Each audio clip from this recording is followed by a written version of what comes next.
तो hello hello भाई लोग, आज हम लोग का टॉपिक है आर्थिक समृद्धि के हेरोड डोमर का आलोचनात्मक परीक्षण कीजिए। उससे पहले हम लोग पढ़ चुके हैं आर्थिक विकास क्या था और उसके जो अभिसूचकांक या सूचक जो उनके हैं उनके बारे में इससे पहले हम लोग पढ़ चुके हैं। तो अब हम लोग आज का हम लोग का टॉपिक है कि जो है आर्थिक समृद्धि के हेरोड डोमर का मॉडल का आलोचनात्मक परीक्षण हम लोग को करना है। ठीक है, तो क्या है, आर्थिक समृद्धि के हेरोड डोमर मॉडल का आलोचनात्मक परीक्षण कीजिए, ये हम लोग का आज का टॉपिक है। तो इसमें नीचे जो क्या कह रहा है कि हेरोड डोमर मॉडल का आलोचनात्मक परीक्षण। हेरोड डोमर मॉडल, जो कि हेरोड डोमर मॉडल क्या है, एक आर्थिक विकास को एक महत्वपूर्ण सिद्धांत के रूप में उभरा है। हेरोड डोमर मॉडल जो है आर्थिक विकास के एक महत्वपूर्ण सिद्धांत के रूप में उभरा है। यह मॉडल क्या करता है, आर्थिक वृद्धि के लिए पूंजी संचय की भूमिका को रेखांकित करता है। यह मॉडल क्या करता है, जो आर्थिक वृद्धि है उसके लिए क्या करता है, जो पूंजी को संचय करना, कैपिटल को कलेक्ट करना, उसकी भूमिका को क्या करता है, ये रेखांकित करता है। हालांकि इस मॉडल की कई आलोचनाएं भी की गई हैं। हालांकि जो इस मॉडल के क्या है, काफी ज्यादा इसके कटाक्ष इसके प्रति दिए गए हैं। तो आइए इन कटाक्ष आलोचनाओं को विस्तार से समझते हैं। आइए क्या करते हैं, इन आलोचनाओं को विस्तार से हम लोग क्या करते हैं, समझते हैं। पहला, स्थिरता की समस्या। पहली समस्या इसमें क्या थी, स्थिरता की समस्या। स्थिरता की समस्या में हम लोग का पहला टॉपिक है संतुलन वृद्धि की दर। अब मॉडल के अनुसार अर्थव्यवस्था केवल एक विशेष वृद्धि दर पर ही संतुलन में रह सकती है। इस मॉडल के अनुसार क्या था, जो अर्थव्यवस्था हो गई या इकोनॉमी हो गई, वो केवल एक विशेष वृद्धि, एक विशेष टाइप में, एक स्पेसिफिक जो ग्रोथ हो गई, उसकी ग्रोथ जो दर हो गई परसेंटेज पर ही संतुलन में रह सकती है। मतलब कि क्या कहते हैं उसे, संतुलन को क्या कहते हैं, वो अरे संतुलित नहीं कहते हैं उसे, तो उसमें क्या कर सकते हैं, रह सकती है। यदि वास्तविक वृद्धि की दर इस संतुलन वृद्धि दर से अधिक या कम होती है तो अर्थव्यवस्था असंतुलन में स्थिति में आ जाती है। जो क्या होगा, यदि वास्तविक वृद्धि दर जो है इस संतुलन वृद्धि दर से अधिक या कम होती है, संतुलन वृद्धि दर, ठीक है, संतुलन वृद्धि बैलेंस में रहती है, संतुलन कहते नहीं बैलेंसिंग, तो बैलेंस में जब रह सकती है, यदि वास्तविक वृद्धि दर इस संतुलन या बैलेंस ग्रोथ के रूप में दर से अधिक या कम होती है, दर से या तो बैलेंस ग्रोथ से दर से अधिक हो जाएगी या कम होती है, तो अर्थव्यवस्था असंतुलन की स्थिति में आ जाती है। क्या होती है, तो जो अर्थव्यवस्था होती है वो असंतुलन की स्थिति में आ जाती है। इसके आगे असंतुलन का परिणाम, इसके आगे क्या है, असंतुलन का परिणाम। असंतुलन का परिणाम स्वरूप या तो मंदी या फिर मुद्रास्फीति उत्पन्न हो सकती है। असंतुलन के या अनबैलेंसिंग के जो परिणाम स्वरूप या उसके रिजल्ट में या तो मंदी आ जाएगी या फिर मुद्रास्फीति या इन्फ्लेशन उत्पन्न हो सकती है। यह दर्शाता है या क्या करता है, यह दर्शाता है कि मॉडल स्थिरता के बारे में बहुत अधिक संवेदनशील है। यह क्या दर्शाता है कि यह हेरोड मॉडल है वो स्थिरता के बारे में बहुत अधिक क्या है, संवेदनशील है। अब हम लोग का दूसरा टॉपिक है पूर्ण रोजगार की धारणा। पूर्ण रोजगार की धारणा, इसमें हम लोग का टॉपिक है अपूर्ण रोजगार। पूर्ण रोजगार की धारणा हम लोग का सब टॉपिक है अपूर्ण रोजगार। अपूर्ण रोजगार क्या होता है, मॉडल पूर्ण रोजगार की स्थिति को मानता है। यह जो मॉडल होता है वो पूर्ण रोजगार की स्थिति को मानता है, जो क्या होती है, वास्तविक दुनिया में शायद ही कभी होती है। जो कि क्या है, एक रियल वर्ल्ड में शायद ही कभी हो सकती है कि सभी लोग रोजगार, यानी मतलब सभी लोग जो है रोजगार है, सबके पास रोजगार है, सब अपना काम धंधा कर रहे हैं, लेकिन ये रियल वर्ल्ड में ऐसा नहीं होता है। रियल वर्ल्ड में ये शायद ही कभी होगा। ये मतलब इसलिए अपूर्ण रोजगार इसका एक सबसे बड़ा सब टॉपिक है। ये उसकी आलोचना में सबसे बड़ा एक पॉइंट है अपूर्ण रोजगार, यानी कि इसलिए यह मॉडल क्या करता है, पूर्ण रोजगार की स्थिति को मानता है कि सब लोग के पास अपना अपना एक एम्प्लॉयमेंट है, सब अपना अपना काम कर रहे हैं, ठीक है। लेकिन वास्तविक दुनिया में इसका दूर से इससे का कोई नाता ही नहीं है। ये तो वही हो गया कि नहीं है, अक्सर लोग कहते हैं कि मतलब सबके पास नौकरी हो गई, सब अपना काम धंधा कर रहे हैं, अब सब काम धंधा ही करने लगे सब डीएम बन जाएंगे, ठीक है। मतलब अगर बहुत ऐसे लोग हैं जो जिन्हें मतलब की नौकरी नहीं मिलती है, जो आज भी पढ़ लिख रहे हैं उन्हें नौकरी नहीं मिल रही, तो अगर ऐसा हो गया तो ये उस वाली जो एक कि कहते हैं बैलेंसिंग को हटा देगा, एक बैलेंसिंग नहीं बन पाएगी। तभी तो इसके लिए आलोचना करी गई है। जो इनकी एक वो नहीं है, एक इनकी थिंकिंग है, थिंकिंग के लेके नए मॉडल दिया होगा। तो अर्थव्यवस्था में बेरोजगारी इसका दूसरा टॉपिक, मतलब दूसरा सब टॉपिक है पूर्ण रोजगार की धारणा वाला। अर्थव्यवस्था में बेरोजगारी कैसे होगी? अधिकांश अर्थव्यवस्थाओं में हमेशा कुछ स्तर की बेरोजगारी होती ही है।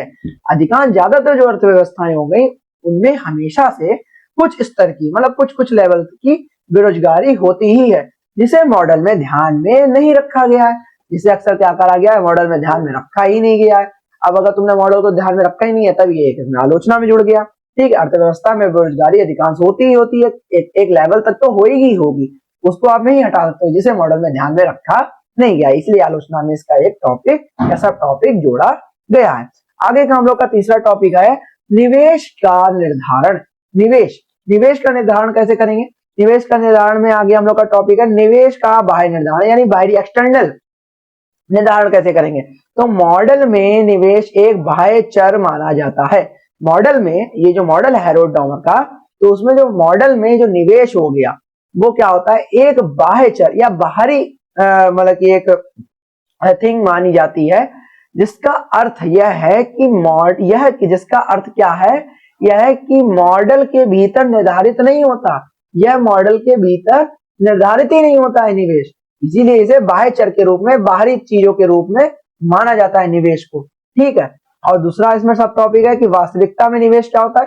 वास्तविक दुनिया में निवेश कई कारकों से प्रभावित होता है। वास्तविक दुनिया में या रियल वर्ल्ड में जो निवेश होता है वो कई कारकों से प्रभावित होता है, कई फैक्टर से प्रभावित होता है, जैसे कि ब्याज दर हो गया, लाभप्रदता हो गई, उम्मीदें, सरकार, नीतियां आदि, ये सब क्या हो गया? इसका एक क्या हो गया? टॉपिक हो गया। जैसे कि ब्याज दर हो गया, लाभप्रदता हो गई, उसकी उम्मीदें हो गई, सरकार की नीतियां हो गई, ये सब इसके अंदर एक सब टॉपिक्स हो गए। ठीक है, अगला हम लोग का इसमें टॉपिक है हेरोड-डॉमर की आलोचना में तकनीकी प्रगति। ठीक है, तकनीकी प्रगति एक बहुत बड़ा टॉपिक है, बहुत ही ज्यादा एक इंपॉर्टेंट टॉपिक है इसके अंदर, आलोचना के अंदर। ये इसमें पॉइंट में सब पॉइंट में कह रहे हैं कि तकनीकी प्रगति की अनदेखी कर दी इनने इस मॉडल में तकनीकी जो प्रगति हो रही है या जो टेक्निकल ग्रोथ हो रही है उसको इनने अनदेखा ही कर दिया। इनने इस मॉडल में उसको जोड़ा ही नहीं, इनने इस मॉडल में उसकी व्याख्या की ही नहीं, इसलिए ये आलोचना में जोड़ लिया गया है।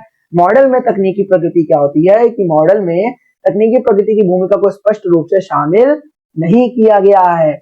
जो मॉडल, इस मॉडल में जो तकनीकी प्रगति या टेक्निकल ग्रोथ हो रही है उसकी भूमिका को स्पष्ट रूप से शामिल ही नहीं किया गया है। और दूसरे में इन्हें क्या कह रहे हैं कि तकनीकी प्रगति का महत्व क्या क्या है।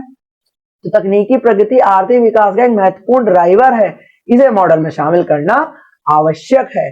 तकनीकी प्रगति आर्थिक विकास के एक महत्वपूर्ण ड्राइवर के रूप में हो गया कि अगर तकनीकी प्रगति नहीं होगी तो आर्थिक विकास को आप कैसे आगे बढ़ा सकते हो। आर्थिक विकास ही तकनीक पे निर्भर करता है, इसलिए उसका एक क्या हो गया? महत्वपूर्ण ड्राइवर है और इसे मॉडल में शामिल करना आवश्यक है, जिसे इन्होंने अपने मॉडल में शामिल नहीं किया गया, इसलिए आलोचना का एक महत्वपूर्ण टॉपिक बन गया। अब पांचवा इसमें टॉपिक हम लोग का कि बचत और निवेश का स्थिर अनुपात। इसमें इन्हें क्या कही गई? इसमें इन्हें कही है कि अवास्तविक धारणा ले ली इसने, जो मतलब बचत और निवेश का जो है, ये बचत और निवेश का स्थिर अनुपात में क्या हो गया? इन्होंने अवास्तविक धारणा ही ले ली। मॉडल में यह धारणा की जाती है कि बचत और निवेश का अनुपात स्थिर रहता है। मॉडल में ये क्या धारणा ले ली गई कि जो बचत हो गया और जो निवेश हो गया उसका अनुपात क्या रहेगा? सदैव स्थिर रहता है, जो वास्तविक दुनिया में हमेशा सच नहीं होता। जो वास्तविक दुनिया में क्या होता है? हमेशा सच नहीं होता है। अन्य कारक इसके क्या हो गए? जो अदर फैक्टर्स हो गए। जो बचत और निवेश का अनुपात कई कारकों से प्रभावित होता है। ध्यान रखने वाली बात है कि जो बचत हो गई और जो निवेश हो गया उसका जो अनुपात होता है या जो रेशियो होता है वो कई कारकों से, कई फैक्टर्स पे प्रभावित होता है। जैसे कि आय स्तर, जैसे कि आप देख रहे हो, जैसे कि जो आय स्तर हो गई, आय स्तर, ब्याज दर, सरकार की नीतियां, इन सबको या ये सब क्या होते हैं? इनके अनुपात को प्रभावित करते हैं। किन किन के अनुपात को प्रभावित करते हैं? बचत और निवेश के अनुपात को ये कारक क्या करते हैं? प्रभावित करते हैं। कौन कौन? आय स्तर, ब्याज दर और सरकार की नीतियां। अगला टॉपिक है एक आयामी दृष्टिकोण। मतलब एक तरफा देखना, मतलब दो, मतलब होता नहीं कि बहुयामी, हर तरफ से देख रहे हैं किसी चीज को। एक होगा एक यामी वाला, एक ही तरफ से देख लिया, अच्छा है बुरा ये नहीं देखा, अपनी तुम्हें अच्छा लगा वो चीज अच्छी है वैसे मान के चल दी है, वो वाला बात नहीं है। लेकिन इसमें ये हो गया अब कि केवल पूंजी संचय पे ही जोर दिया गया है इस मॉडल में, केवल पूंजी के संचय पर ही इन लोगों ने इस मॉडल में क्या किया है, जोर दिया है। इसमें क्या कह रहा है कि मॉडल केवल पूंजी संचय पर जोर देता है, अन्य महत्वपूर्ण कारकों जैसे मानव पूंजी, प्रौद्योगिकी, संस्थागत ढांचे को नजरअंदाज करता है। मानव जो मॉडल है, ये जो हैरोल्ड डॉमर का मॉडल है, यह मॉडल केवल पूंजी संचय पर ही जोर देता है और किसी चीज पर यह जोर नहीं देता है जो अन्य महत्वपूर्ण कारकों का जैसे कि मानव पूंजी, प्रौद्योगिकी और संस्थागत ढांचे को यह क्या कर देता है, नजरअंदाज ही कर देता है। इसीलिए आलोचना के पॉइंट ऑफ व्यू से देखा जा रहा है। अधिक व्यापक दृष्टिकोण में अगर आ जाए कि जो अधिक व्यापक दृष्टिकोण में क्या करा है कि आर्थिक विकास एक बहुआयामी प्रक्रिया है। आर्थिक विकास क्या है, एक बहुआयामी प्रक्रिया है जिसे समझने के लिए एक अधिक व्यापक दृष्टिकोण की आवश्यकता होती है। इसलिए कह रहे हैं कि जो आर्थिक विकास है एक बहुआयामी प्रक्रिया है, बहुत हर तरफ से चलने वाली प्रक्रिया है, काफी लंबे तक मतलब निरंतर चलने वाली प्रक्रिया है, जिसे समझने के लिए एक से अधिक या एक अधिक व्यापक, एक और अच्छा व्यापक दृष्टिकोण की आवश्यकता सदैव होती ही है। ठीक है, अब इस टॉपिक का जो निष्कर्ष निकलता है वो क्या निकलता है कि जो हैरोल्ड डॉमर मॉडल है ने आर्थिक विकास के विश्लेषण में महत्वपूर्ण योगदान दिया है। जो हैरोल्ड डॉमर मॉडल ने क्या करा है, अक्सर आर्थिक विकास के विश्लेषण में, समझने में महत्वपूर्ण योगदान दिया है, लेकिन यह एक सरल मॉडल है, यह क्या है, एक सिंपल मॉडल है और इसमें कई सीमाएं हैं। इसमें क्या है, कई सीमाएं भी हैं और मॉडल की आलोचनाओं को ध्यान में रखते हुए या जो मॉडल हो गया उसकी आलोचनाओं को या उसकी जो कमियां हैं उनको ध्यान में रखते हुए आर्थिक विकास के अधिक व्यापक और जटिल मॉडलों को विकसित करना आवश्यक है।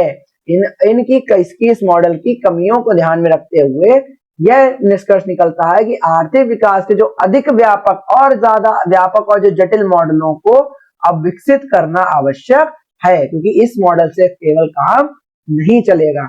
आगे कुछ अन्य महत्वपूर्ण बिंदु अगर देखे जाए वो क्या बता रहे हैं कि अन्य महत्वपूर्ण बिंदु में यह मॉडल बंद अर्थव्यवस्था के लिए विकसित किया गया था। यह जो मॉडल था वो एक क्लोज्ड जो इकोनॉमी होती है उसके लिए यह विकसित किया गया था, जबकि अधिकांश अर्थव्यवस्थाएं क्या है, ओपन चेन वाली हैं, खुली होती हैं। यह किसके लिए किया गया था विकसित या इसे डेवलप किया गया था, क्लोज्ड इकोनॉमी के लिए। और ये मतलब जबकि ज्यादातर अर्थव्यवस्थाएं कैसी होती हैं, ओपन होती हैं। और ऐसे ही मॉडल में मुद्रास्फीति के प्रभावों को भी ध्यान में नहीं रखा गया है।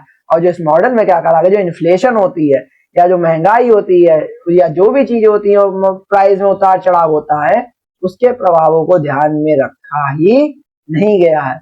और इसमें इसके बाद क्या निष्कर्ष निकलता है कि हालांकि हैरोल्ड डॉमर मॉडल में कई कमियां हैं, ये मानते हैं कि हैरोल्ड डॉमर मॉडल में कई कमियां हैं, लेकिन यह आर्थिक विकास के बारे में सोचने का एक उपयोगी ढांचा प्रदान करता है। यह मानते हैं कि इस मॉडल में कई कमियां हैं, कई बुराइयां हैं, लेकिन यह जो आर्थिक विकास के बारे में सोचने के लिए एक उपयोगी ढांचा हम लोग को क्या करता है, प्रदान करता है। और यह जो मॉडल हो गया वो हमें यह समझने में मदद करता है कि पूंजी संचय आर्थिक विकास के लिए कितना महत्वपूर्ण है। यह क्या हम लोग को मदद करता है कि जो पूंजी संचय हो गया, जो पूंजी का संचय हो गया, वो आर्थिक विकास के लिए कितना महत्वपूर्ण है, कितना इंपॉर्टेंट है, यह इसमें हम लोग को पता लगता है या हम लोग को यह दृष्टिकोण या व्यापक दृष्टिकोण प्रदान करता है। ठीक है, तो यह हम लोग का टॉपिक था हैरोल्ड डॉमर का मॉडल आर्थिक समृद्धि को ध्यान में रखते हुए। और इसके बाद हम लोग अगले टॉपिक पे चलेंगे। ये आज का टॉपिक अगर 2-3 बार आप देखोगे, लगातार 2-3 बार अगर आप रिवाइंड करके वीडियो देखोगे तो ये आपको समझ में आ जाएगा। बहुत सिंपल टॉपिक था, इंपॉर्टेंट टॉपिक था। और अब आगे अगले टॉपिक में मिलते हैं, तब तक के लिए जय हिंद, जय भारत।